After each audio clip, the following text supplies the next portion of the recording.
শ্রী ভগবানের কাছে কিছু প্রশ্ন করার এবং তার সাহায্য পাওয়ার জন্য শ্রীমতী ধরের মনে বড় ব্যাকুলতা ছিল। অত্যন্ত দ্বিধা নিয়ে তিনি ভগবানের কাছে গেলেন এবং মৃদুস্বরে নিজের কষ্টের কথা জানালেন। মনকে একাগ্র করার চেষ্টা করলেই হঠাৎ বুক ধড়ফড় করে ওঠে, নিঃশ্বাস খুব ছোট আর দ্রুত হয়ে পড়ে। তখন চিন্তাগুলো সব এলোমেলো হয়ে যায়, আর মনকে আর কোনোভাবেই বসে রাখা যায় না। শরীর যখন সুস্থ থাকে তখন ধ্যান করা অনেক সহজ হয়। গভীর একাগ্রতায় নিঃশ্বাস তখন আপনা আপনি শান্ত হয়ে আসে। আমার দীর্ঘদিনের ইচ্ছা ছিল শ্রী ভগবানের সান্নিধ্যে এসে ধ্যানের পূর্ণতা লাভ করব, আর তাই অনেক কষ্টের পর এখানে আসতে পেরেছি। কিন্তু এখানে এসেই আমি অসুস্থ হয়ে পড়লাম। ধ্যান করতে না পেরে আমি খুব ভেঙে পড়েছি। নিঃশ্বাসের কষ্ট সত্ত্বেও আমি অনেক মনের জোরে ধ্যান করার চেষ্টা করেছি।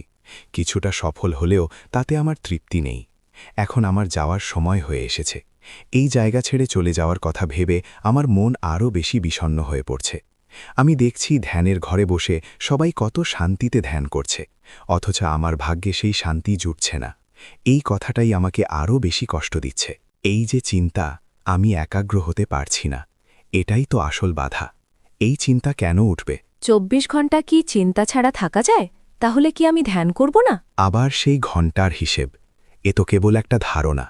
তোমার প্রতিটি প্রশ্নই কোনো না কোনো চিন্তা থেকে জন্মাচ্ছে। শান্তি আর আনন্দই তোমার প্রকৃত স্বরূপ। আত্মিক উপলব্ধির পথে চিন্তাই হলো একমাত্র বাধা। ধ্যান বা একাগ্রতা কেবল এই বাধাগুলো দূর করার জন্য, নতুন করে আত্মাকে পাওয়ার জন্য নয়। আত্মাকে ছেড়ে কি কেউ কোথাও থাকতে পারে?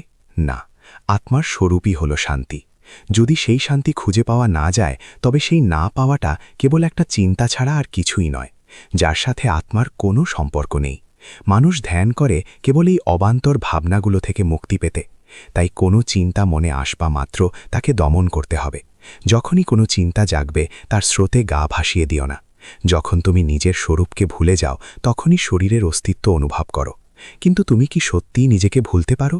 তুমি নিজেই তো সেই আত্মা, তাকে ভুলবে কিভাবে? নিজেকে ভোলার জন্য তো দুজন সত্তার প্রয়োজন হয়, এটা অসম্ভব। তাই আত্মা কখনো বিষণ্ণ হয় না, সে অপূর্ণ নয়, সে চিরকাল আনন্দময়। এর উল্টোটা যা তুমি অনুভব করছো, তা কেবল একটা চিন্তা মাত্র, যার আসলে কোনো শক্তি নেই। চিন্তা থেকে মুক্ত হও। ধ্যানের প্রয়োজন কেন? আত্মা হয়ে মানুষ তো সবসময়ই পরম সত্যে প্রতিষ্ঠিত থাকে। শুধু চিন্তাগুলোকে ছেড়ে দাও। তুমি ভাবছো তোমার শরীর অসুস্থ বলে তুমি ধ্যান করতে পারছো না। এই বিষণ্ণতার গোড়ায় পৌঁছাতে হবে। শরীরের সাথে নিজেকে গুলিয়ে ফেলা বা এক করে দেখাই হলো এই কষ্টের মূল কারণ। এই অসুস্থতা শরীরের, আত্মার নয়। কিন্তু শরীর নিজে এসে তোমাকে বলে না যে সে অসুস্থ, তুমিই সেটা বলো। কেন? কারণ তুমি ভুল করে নিজেকেই শরীর বলে ভাবছ। এই শরীরটাও তো একটা চিন্তা মাত্র। তুমি যেমন আছো ঠিক তেমন থাকো, বিষণ্ণ হওয়ার কোনো কারণ নাই। শ্রীমতী ধরকে অন্য কাজে ডেকে পাঠানো হলো এবং তিনি চলে গেলেন। তবে আলোচনাটি এভাবে চলতে থাকল। ভক্ত, শ্রী ভগবানের উত্তর শোনার পর আর কোনো প্রশ্ন করার উপায় থাকে না। আমাদের মন যে খুব শান্ত হয়েছে তা নয়, কিন্তু আমরা আর তর্ক করতে পারি না। মনের অতৃপ্তি তো শেষ হচ্ছে না। শারীরিক অসুস্থতা দূর হতে হলে মনের আসক আগে সারতে হবে। চিন্তা চলে গেলে দুটোই চলে যায়, কিন্তু চেষ্টা ছাড়া তো চিন্তা দূর হয় না। আর মনের এই দুর্বল অবস্থা নিয়ে কোনো চেষ্টা করাও সম্ভব নয়। মনকে শক্তি দিতে হলে ভগবানের কৃপা প্রয়োজন, আর শরণাগতি ছাড়া সেই কৃপা প্রকাশ পায় না। তাই আমাদের সব প্রশ্নের মূল কথা হলো শ্রী ভগবানের কৃপা প্রার্থনা করা। রমণ মহর্ষি মৃদু হেসে বললেন, হ্যাঁ ভক্ত, বলা হয় যে শরণাগতিই হল ভক্তি। কিন্তু আমরা জানি শ্রী ভগবান আত্মজিজ্ঞাসা, সেলফ এনকোয়ারির পক্ষপাতী। এতে ভক্তদের মনে বিভ্রান্তি তৈরি হয়। পূর্ণ জ্ঞান ছাড়া সঠিক আত্মসমর্পণ সম্ভব নয়।